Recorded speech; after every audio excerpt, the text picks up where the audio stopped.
नमस्कार दोस्तों, स्वागत है आपका हमारे official YouTube channel GS bye Neeraj sir में। दोस्तों, आज हम लोग खास बात करेंगे।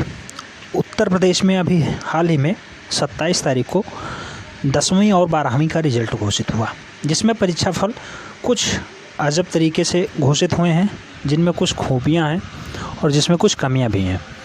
तो कमियों के लिए हम लोग स्पेशली आज बात करेंगे। कुछ अभ्यर्थी ऐसे हैं जो असंतुष्ट हैं और कापी रीचेकिंग कराना चाहते हैं।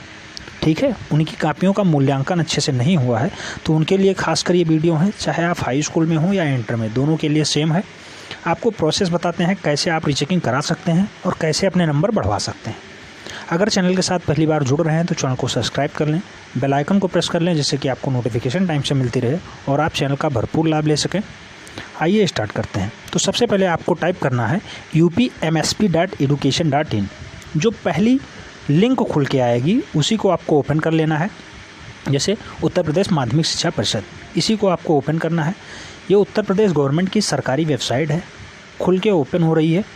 खुल गया। अब आपको दिख रहा है माध्यमिक शिक्षा परिषद उत्तर प्रदेश प्रयागराज, बोर्ड का नाम है प्रयागराज, ध्यान रखना है। योगी जी की फ़ोटो दिख रही है, यूपी के सीएम है, वाइस सीएम है डॉक्टर दिनेश शर्मा जी।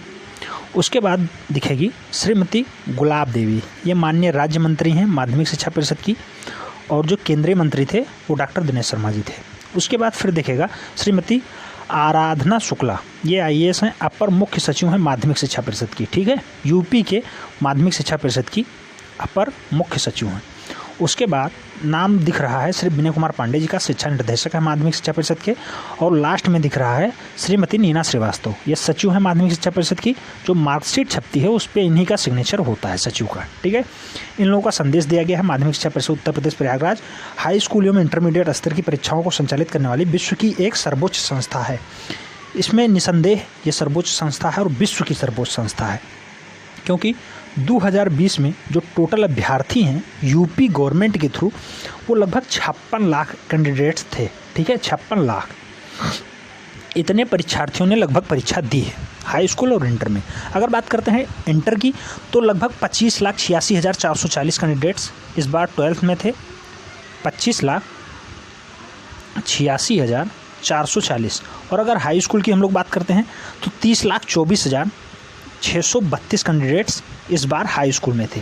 ठीक है, और अगर हम लोग बात करते हैं कैंडिडेट्स के पास होने की, तो पास होने का परसेंटेज बहुत अच्छा रहा है। अगर हम लोग बात करते हैं 12th की, तो ये लगभग 74.63 गया है, 74.63% पास हुए हैं लगभग कैंडिडेट्स। अगर हम लोग बात करते हैं 12th की, तो इसमें जो टॉपर रहे हैं अनुराग जी, ये बागपत के निवासी हैं, 97% के साथ अनुराग ने टॉप किया है यूपी। प्रयागराज से प्रांजल सिंह हैं, ये 96% के साथ सेकंड टॉपर हैं।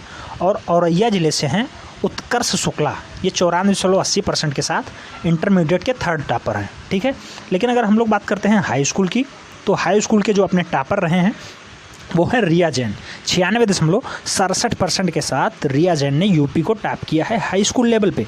83% यूपी में हाई स्कूल का पासिंग परसेंटेज रहा है। अगर हम लोग बात करते हैं सेकंड टॉपर की, तो अभिमन्यु वर्मा हाई स्कूल के टॉपर रहे हैं सेकंड टॉपर 95.83% के साथ, और योगेंद्र प्रताप सिंह रहे हैं 95.33% के साथ। तो इन सभी को हमारी ढेर सारी शुभकामनाएं, चैनल के परिवार की तरफ से ढेर सारी शुभकामनाएं, जितने भी कैंडिडेट्स पास हुए हैं। लेकिन आज ये वीडियो खासकर उन लोगों के लिए है जिनका रिजल्ट अच्छा नहीं आया है, काफ़ी पुनर्मूल्यांकन कराना चाहते हैं, उनके लिए खासकर है। तो आइए हम लोग देखते हैं पुनर्मूल्यांकन आप कैसे करवा पाएंगे, कहाँ से आपको फॉर्म मिलेगा, कैसे आप फॉर्म फिलअप करेंगे और कहाँ आप फॉर्म सबमिट करेंगे, कितने रुपए फ़ीस है फॉर्म जमा करने की, ये सारे तथ्यों पे हम लोग बात करेंगे। आइए देखते हैं। अब यही वेबसाइट आपको धीरे से पूरा पुशअप करना है, बढ़ाना है, और बढ़ाते हुए लास्ट में आपको ले जाना है।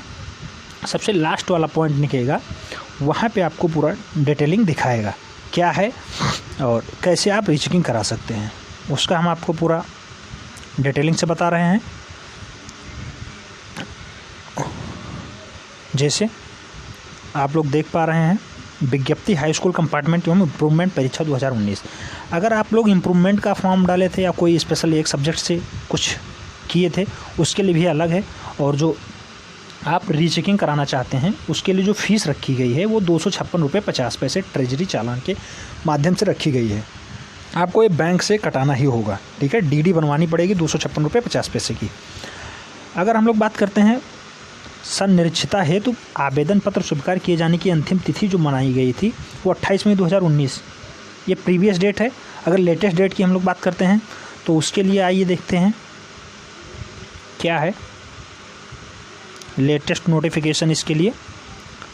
तो आपको सबसे पहले ये करना है कि आप फॉर्म डाउनलोड कर लें। फॉर्म का हम लिंक आपको बता दे रहे हैं, आराम से आप लिंक शेयर करें और अपने आप को अच्छे नंबरों के साथ उत्तीर्ण कराने में मदद करें। खुद की मदद खुद करनी है यहाँ पे, ठीक है। आइए देखते हैं, यहाँ पे अभी कुछ ऑप्शन शो कर रहा था, शायद आयोग की तरफ से हटा दिया गया है। आइए देखते हैं कहाँ पे है, क्या है। फॉर्म आपको यहीं से डाउनलोड करना है और जो आपको फाइनली चालान बनवाना है वो भी आपको यहीं मिलेगा, वो भी आप यहीं से डाउनलोड कर सकते हैं। और इसी की डीडी आपको बनवानी है और कैसे फॉर्म फिलअप करना है वो भी हम पूरा बता देंगे।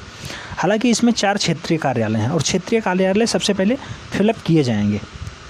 तो वही हम लोग बात करते हैं हाई स्कूल एवं इंटरमीडिएट। ये मिली विज्ञप्ति हाई स्कूल कंपार्टमेंट के बाद जो हाई स्कूल एवं इंटरमीडिएट से संबंधित उत्तर पुस्तिकाओं की संनिरीक्षता हेतु आवेदन पत्र एवं चालान डाउनलोड करें। ये वाला ऑप्शन सबसे इम्पोर्टेंट है कॉपी रीचेकिंग के लिए, ठीक है। आप एक बार फिर से ध्यान दें, हाई स्कूल एवं इंटरमीडिएट से संबंधित उत्तर पुस्तिकाओं की संनिरीक्षता हेतु आवेदन पत्र एवं चालान डाउनलोड करें। ये वाला ऑप्शन आपको खोलना है और सबसे पहले एप्लीकेशन फॉर्म आपको ओपन करना है। एप्लीकेशन फॉर्म जैसे आप टच करेंगे तुरंत आपका फॉर्म डाउनलोड होके आ जाएगा आपके सामने और आपको फॉर्म भी दिखा दे रहे हैं कैसे भरना है, क्या करना है। साफ साफ अक्षरों में आपको लिखना है, ये हम आपको बार बार बता दे रहे हैं। और आइए फॉर्म का फॉर्मेट हम लोग देख रहे हैं कैसे है। तो ये रहा फॉर्म और संनिरीक्षता हेतु के लिए आवेदन पत्र, ठीक है। हाई स्कूल इंटरमीडिएट जो आपका हो उसे आप एक कट कर सकते हैं। जैसे आप अगर हाई स्कूल में है तो इंटरमीडिएट कट कर दीजिए, अगर आप इंटरमीडिएट में हैं तो हाई स्कूल कट कर दीजिए, ठीक है। और यहाँ परीक्षा 2000 आगे 20 लिख देना है, ठीक है। उसके बाद परीक्षार्थी द्वारा साफ साफ पूरी प्रविष्टियों को भरा जाए। अब यहाँ 4 क्षेत्रीय कार्यालय बांटे गए हैं। उत्तर प्रदेश में जो माध्यमिक शिक्षा परिषद है वो अपने क्षेत्रीय कार्यालयों को 4 क्षेत्रों में बांट चुका है। चारों क्षेत्रीय कार्यालयों का नाम है वाराणसी, वाराणसी के बाद है बरेली और बरेली के बाद है गोरखपुर और गोरखपुर के बाद है मेरठ। जैसे जो लोग पूर्वोत्तर क्षेत्र से बिलोंग करते होंगे उनका पड़ेगा गोरखपुर। ऐसे अपने आप विद्यालय में जाइएगा, विद्यालय से पता चल जाएगा आपका क्षेत्रीय कार्यालय क्या है, क्योंकि ये जो फॉर्म है इसे आपको फाइनली अटेस्ट भी करवाना पड़ेगा। प्रिंसिपल के सिग्नेचर भी होंगे यहाँ पे, वो उन्हीं के थ्रू आपका ये फॉर्म सबमिट होगा, क्योंकि गेस्टेड ऑफिसर से रजिस्टर्ड होना चाहिए ये।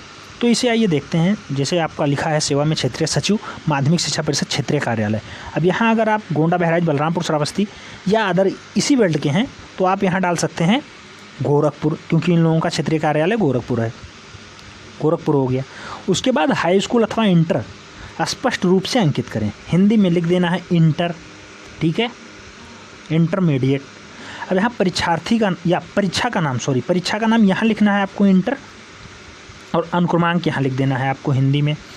उसके बाद अंग्रेजी में लिख देना है। फिर आपका फॉर्म फिलअप है। महोदय, मैं अपनी उपहार्थ विषयों में प्रश्न पत्र की उत्तर पुस्तिकाओं को अंक की संरचिता परीक्षा के अधिनियम 21 अध्याय 12 एवं इस आवेदन पत्र में 7 संलग्न प्रपत्र पर मुद्रित संरचिता नियमों के अंतर्गत कराना चाहता हूं। कहने का तात्पर्य यह है कि आप कॉपी रीचेकिंग कराना चाहते हैं, उनके लिए आपने स्पेशल एक ये पत्र लिखा है। अब अपना परीक्षार्थी का पूरा नाम, अपना नाम लिख दें A to Z जो है आपका। फिर पिताजी का नाम हिंदी में लिखना है, ये सारे तथ्य हिंदी में लिखने हैं। फिर आपका अनुक्रमांक ये अंग्रेजी में लिखना है, अंग्रेजी के अल्फ़ाबेट में लिखना है, ठीक है। फिर विद्यालय या केंद्र का नाम अंग्रेजी में लिखना है, यहाँ पे अपने विद्यालय का नाम लिख दें। फिर पैसा लिख दें जो आपने डीडी बनवाया। सेकंड फॉर्म आपका डीडी वाला है, ये वाला पॉइंट अभी छोड़े रखिएगा, क्योंकि आपका जैसे डीडी बन जाता है उस पर डीडी पे साफ साफ लिखा रहेगा इतना रुपया, कोष पत्र संख्या वो आपको बताएगा बाबू, और उसके साथ साथ डीडी किस डेट में बनी है वो आपको मिलेगा। और राजकोष ये राज्यपाल के खाते में जाएगा, ठीक है, राज्यपाल के खाते में जाएगा, वो भी डीडी पे ही लिखा रहेगा। उसके बाद हम लोग बात करते हैं विषय की। विषय एवं प्रश्न पत्र का नाम, अगर मैक्सिमम 6 विषय दिए गए हैं, आप 6 विषयों की कॉपी रीचेकिंग करा सकते हैं। लेकिन एक विषय की, केवल एक विषय की फीस 256 रुपये 50 पैसे है। 256 रुपये 50 पैसे है। अब अगर आप ऐसे ही 6 कापियाँ चेक कराना चाहते हैं, 6 की 6, तो 6 के लिए 6 से मल्टीपल करना पड़ेगा आपको, और जो ऐड आएगा उतने का डीडी बनवाना पड़ेगा। ठीक है, तो यहाँ आप अपना सब्जेक्ट फिलअप कर सकते हैं। अब अपना आप पूरा पता भरिए, पत्र व्यवहार का पता। अब पत्र व्यवहार का पता अपना पूरा बाकायदा A to Z लिखिएगा पिन कोड के साथ ही साथ प्रार्थी के हस्ताक्षर। जो व्यक्ति कॉपी रीचेकिंग कराना चाहता है वो अपना सिग्नेचर करे यहाँ पे इंग्लिश में। ठीक है, इंग्लिश हिंदी किसी में कर दे। और उसी के साथ साथ अगर वे प्रैक्टिकली सब्जेक्ट लिए हैं, जैसे कि हाई स्कूल या इंटरमीडिएट 2020 यहाँ भी लिखना है आपको। अगर प्रैक्टिकली सब्जेक्ट है तो वह परीक्षार्थी जो ऐसे विधि लिखित उत्तर पुस्तिकाओं की संरचना कराना चाहते हैं जिसमें प्रायोगिक परीक्षा भी शामिल है, तो प्रयोगात्मक अंक की भी संरचना कराना चाहते हैं, वह निम्न प्रविष्टियाँ अवश्य पूरी करें। अगर किसी को अपने प्रैक्टिकल में कम नंबर मिला है तो वो भी ये वाला पॉइंट भी फिलअप कर सकते हैं। तो ये था फॉर्म का फॉर्मेट, कैसे आपको भरना है। आपको फिर से हम लोग रिवाइज करा दे रहे हैं। जैसे कि आपको भरा मिल रहा है सेवा में क्षेत्रीय सचिव माध्यमिक शिक्षा परिषद क्षेत्रीय कार्यालय।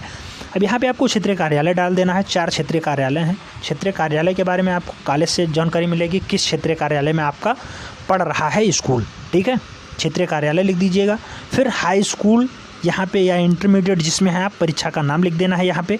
उसके बाद अनुक्रमांक हिंदी में लिखना है, फिर अंग्रेजी में लिखना है, फिर आपका भरा हुआ है पूरा लिखा हुआ, उसमें कोई दिक्कत नहीं है। अपना नाम लिखिए यहाँ पे, अपना नाम, यहाँ पे पिताजी का नाम, यहाँ पे अनुक्रमांक लिखना है, फिर विद्यालय का नाम, यहाँ पे विद्यालय का नाम लिख देना है जिस विद्यालय से आप पढ़ रहे हैं। ये डीडी का काम है, सेकंड वाले फॉर्मेट से उसे भर देना है। रुपया, इतना रुपया हमने जमा किया कोष पत्र संख्या में, दिनांक इस डेट को, और राजकोषीय राज्यपाल के खाते में जाना है। ठीक है, फिर विषयों की संख्या भर देनी है, कितने विषय में आप कॉपी रीचेकिंग कराना चाहते हैं। एक विषय की फीस 256 रुपये 50 पैसे है। 256 रुपये 50 पैसे मैं बार बार रिकॉल कर दे रहा हूँ। उसी के मल्टीपल में आपको जमा करना है। मान लो 3 पेपर आप चेक कराना चाहते हैं तो उसके लिए 3 से मल्टीपल करिए, इतने का आप डीडी बनवाइए। अगर आप 6 पेपर कराना चाहते हैं तो मैक्सिमम 6 के लिए भी आप डीडी बनवा सकते हैं। ठीक है, तो ये हुआ पहले फॉर्म का फॉर्मेट। अब हम लोग सेकंड फॉर्मेट देखते हैं। तो ये है चालान फॉर्मेट। चालान फॉर्मेट आप डाउनलोड करिए और साथ ही साथ उसके साथ ही लगाइए। और साथ लगाने के बाद आइए देखते हैं हम लोग चालान का फॉर्मेट क्या है। ये आपका चालान खुल के आ गया। इसे आपको थोड़ा सा भरना है और उसके बाद जमा कर देना है सीधे बैंक में ले जाके दिखाना है। आपका थोड़ा सा नाम यहाँ फिलअप होगा और हाई स्कूल संस्था का नाम लिखना पड़ेगा और फिर आपका हो जाएगा जो आप करना चाहते हैं। हाई स्कूल से हो तो हाई स्कूल के लिए, इंटरमीडिएट से हो तो इंटरमीडिएट के लिए, वही टिक करना है। पैसे आप किस फॉर्मेट में दे रहे हैं वो आप लिख सकते हैं।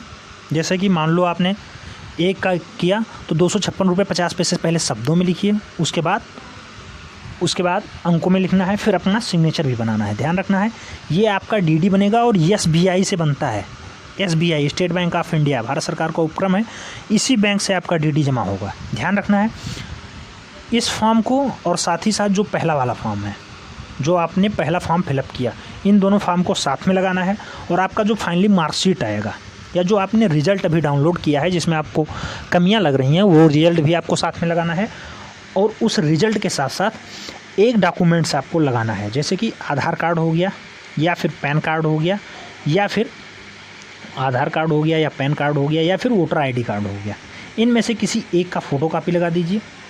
ये तीनों फॉर्म आप सबमिट करिए और इन तीनों पे वेरिफिकेशन करवा लीजिए अपने कॉलेज से। प्रिंसिपल के सिग्नेचर होंगे और मुहर लगेगी। ठीक है, इन तीनों पे कोई एक अपना प्रमाण पत्र, साथ में मार्कशीट और साथ में जो आपने ये वाला फॉर्म डाउनलोड किया वो।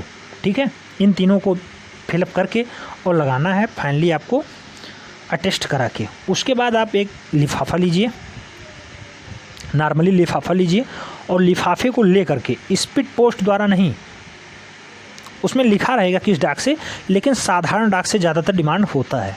ठीक है, और क्षेत्रीय कार्यालय पे पहुंचना है। जो आप लिफाफा फिलअप करेंगे, ये संरचिता वाला फॉर्म है, और उसके बाद जो आप लिफाफा यूज़ करेंगे, लिफाफे के ऊपर फिर आपको लिखना होगा क्षेत्रीय सेवा में क्षेत्रीय सचिव माध्यमिक शिक्षा परिषद क्षेत्रीय कार्यालय। अब 4 कार्यालय हैं, आप जिस क्षेत्रीय कार्यालय से बिलोंग करते हैं, जैसे वाराणसी, बरेली, गोरखपुर या मेरठ, जहाँ से बिलोंग करते हैं वो लिख दीजिए, डेट लिख दीजिए, अपना नाम नीचे लिख दीजिए, पिताजी का नाम लिख दीजिए, वर्ष लिख दीजिए और साथ ही साथ अपना कॉन्टैक्ट नंबर लिख दीजिए। इतना लिखने के बाद आप साधारण डाक द्वारा उसी क्षेत्रीय कार्यालय पे फॉर्म भेज दीजिए। अटेस्ट कराने के बाद भेजिएगा। अटेस्ट कराने के बाद, अटेस्ट होना बहुत ज़रूरी है, प्रिंसिपल के सिग्नेचर होने बहुत ज़रूरी है। अटेस्ट कराने के बाद अगर आप भेजते हैं तो आप अपना मोबाइल नंबर अवश्य लिखें, वहाँ पे ईमेल आईडी लिखें। वहाँ से आपको फाइनली फ़ोन भी आ सकता है और आपकी कापियाँ रीचेकिंग होने के बाद आपके नंबर इम्प्रूवमेंट ज़रूर होंगे। ध्यान रखना है, आपके करियर का सवाल है। कुछ लोग केवल और केवल परिणाम अच्छा ना आने की वजह से पढ़ाई छोड़ देते हैं, या फिर परीक्षा फल में अनुत्तीर्ण हो जाने की वजह से पढ़ाई छोड़ देते हैं। उन लोगों के लिए भी बहुत अच्छा मौका है। आप अगर फेल भी हो गए हैं तो स्पेशली एक विषय में स्क्रूटनी भर के भी पास कर सकते हैं और अगले वर्ष आप अच्छी रैंक में आ सकते हैं।